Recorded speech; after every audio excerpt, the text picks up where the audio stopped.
অষ্টম উপজেলা প্রতিনিধি নাদিরুজ্জামান আজমল। বিসমিল্লাহির রহমানির রহিম।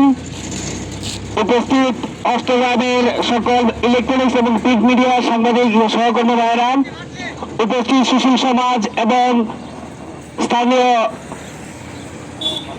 মান্যগণ্য ব্যক্তিবর্গ, আসসালামু আলাইকুম। আমরা আজকে এখানে উপস্থিত হয়েছি, এখানে আমরা আমাদের ব্যক্তি স্বার্থে উপস্থিত হই নাই।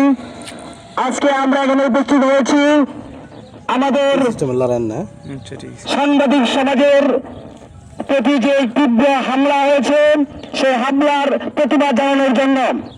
আপনারা জানেন, গত পরশুদিন আমাদের কিশোরগঞ্জ জেলার চ্যানেল 24-এর সম্মানিত সাংবাদিক খাইরুল আলম ফয়সাল ও গ্লোবাল টেলিভিশনের জেলা প্রতিনিধি ফয়জুল ইসলাম রিয়া পিন্টুর উপর পাগলা মসজিদে যে সিন্ডিকেটের হামলা হয়েছে সেই হামলার প্রতিবাদ জানাতে আমরা এখানে এসেছি। আমি বেশি কিছু বলবো না, আমি সংক্ষেপে দুটি কথা বলতে চাই।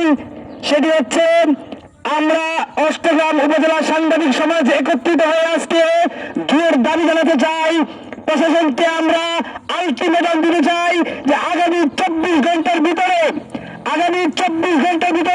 সেই নৃশংস হামলাকারীদের দ্রুত গ্রেফতার করতে হবে। যদি কিশোরগঞ্জের প্রশাসন সেই হামলাকারীদের 24 ঘন্টার ভিতরে গ্রেফতার করতে না পারে, তাহলে আমাদের কর্মসূচি আরো তীব্র থেকে তীব্রতর হবে। ভাইয়েরা আমার, এই প্রত্যাশা রেখে আমি আমার বক্তব্য শেষ করছি। আসসালামু আলাইকুম।